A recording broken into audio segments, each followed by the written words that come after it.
చెప్పాను కదా, మన సాటర్డే పిల్లవాడు సిబిసికి బాగా యాక్టివ్గా ఆడుకున్నాడండి. సండే వచ్చేసరికి ఆఫ్టర్నూన్ వాడు ఫుడ్ ఏం తీసుకోలేదు, మండే ఫుడ్ ఏం తీసుకోలేదండి. ఎర్లీ మార్నింగ్ మేము వెళ్ళాము విజయవాడ. వెళ్తే డాక్టర్ గారు అడ్మిట్ చేయమన్నారు. మా సార్ గారు తింటారని మేము సిరప్లు తీసుకుని వెళ్ళాము. సిరప్లు తీసుకొని వెళ్ళినప్పుడు అండి చెప్పారు, వామిట్ అయితే కనుక మీరు అర్జెంట్గా తీసుకొని రమ్మన్నారు. ఇంటికి రాగానే బాబు గారికి వాటర్ పట్టి సిరప్ వేస్తే వామిట్ అయిపోయి కళ్ళు తాళేసేసాడండి.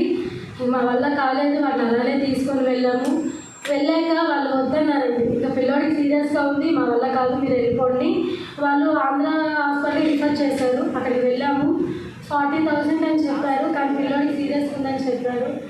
మరి నా చేతిలో ఉండదు కదండి. మా సార్ గారు అన్నారు, మనకు తెలిసిన వాళ్ళు చూడంటే నేను తనకి ఫోన్ చేస్తే పెనమలూరులో DTH హాస్పిటల్కి తీసుకెళ్ళామండి పిల్లోడిని. ఫస్ట్ చూడంగానే ఎండదెబ్బ వడదెబ్బ తగిలి డిహైడ్రేట్ అయిపోయాడమ్మా పిల్లోడు అని చెప్పన్నారు. తేడా చూస్తే వాడికి నెబ్లైజర్ పెట్టి హార్ట్ రేట్ అని పెట్టంగానే హార్ట్ రేట్ వాడికండి 200 కొట్టుకుందండి. హార్ట్ రేట్ 200 కొట్టుకొని షుగర్ లెవెల్స్ అన్నీ పడిపోయినాయి. ఇంకా హాఫ్ అన్ అవర్ అయితే బిడ్డకి మన ఫిట్స్ వచ్చే చాయిస్ ఉన్నాయని చెప్పారు. తర్వాత వాల్యూస్ పెరగడం వల్ల సిస్టర్లు అందరూ ఐసీకి షిఫ్ట్ చేసేసారండి. మా సార్ గారు అప్పుడే వచ్చారు.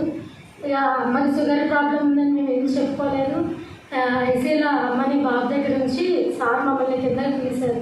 పిలిచి బాబుకి ఎప్పుడైనా హార్ట్ ప్రాబ్లం ఉందా అని అడిగారు.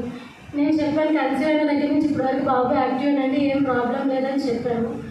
అయితే వాడికి ప్రాబ్లమ్స్ రేజ్ అవుతున్నాయమ్మా, మన చేతిలో లేదు, బాబు గారు మాకు సపోర్ట్ చేయట్లేదు, ఇంక మా వల్ల కాదు, మీరు తీసుకెళ్ళిపోండి అని అన్నాడు. అంటే మేము మాకు తెలిసిన డాక్టర్ గారు వెళ్ళాం కాబట్టి ఆ డాక్టర్ గారికి ఫోన్ చేస్తే మీ వల్ల అయితే మీరు ఉంచుకోండి అన్నారు. అని హార్ట్ రేట్ అయితే పెరగట్లేదు, మేమైతే నమ్మకం చెప్పట్లేదు అనేసి అన్నారు. అమ్మగారికి ఏం చెప్పలేదండి. నేను నైట్ పడుకోలేదు, 2ంటికి మాకు చెప్పారండి. చెప్పినప్పుడు నేను ఒకటే అనుకున్నాను, బెడ్ దగ్గరికి వెళ్ళిపోయి ఏడ్ చేసుకున్నాను, తండ్రి అన్ని శ్రమలే వస్తున్నాయి నాకు, నువ్వు ఇచ్చిన బిడ్డ నీ చిత్తము, నీ సాక్షిగా నేను నిల్చుంటాను, నువ్వు ఇచ్చిన బిడ్డని మీరు ప్రార్థన చేయడం జరిగింది. 2 గంటలు ప్రార్థన చేశాను. నేను 4ంటికి నేను పిల్లోడి దగ్గరికి వెళ్ళాను. ఐసీలోకి వెళ్ళి హార్ట్ రేట్ చూస్తే దేవుడు మీరు అన్నారు, తండ్రి నువ్వు నాతో ఉండి నాకు ధైర్యపరుస్తున్నావు అయితే, నువ్వు హార్ట్ బీట్ ఆ బిడ్డకు మంచి నార్మల్కి రావాలి, నువ్వు నాకు ధైర్యపరుస్తున్నావు అయితే, నువ్వు నా తోడు ఉంటున్నావు అయితే నాకు ఆ వాల్యూ నార్మల్గా కనపడాలయ్యా అని 2 గంటలు ప్రార్థన చేసి వెళ్ళానండి.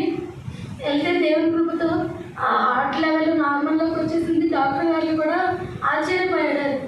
మాదైతే కాదమ్మా, మీరు నమ్ముకున్న మీ దేవుడి వల్లే అయింది, మేము చేతులు ఎత్తేసాం కదా. మార్నింగ్ కల్లా బిడ్డకి హార్ట్ రేట్ నార్మల్లోకి వచ్చిందండి, షుగర్ లెవెల్స్ మొత్తం అన్నీ నార్మల్లోకి వచ్చాయి. అయితే తర్వాత 2 డేస్ యాంటీబయాటిక్ ఇచ్చారు.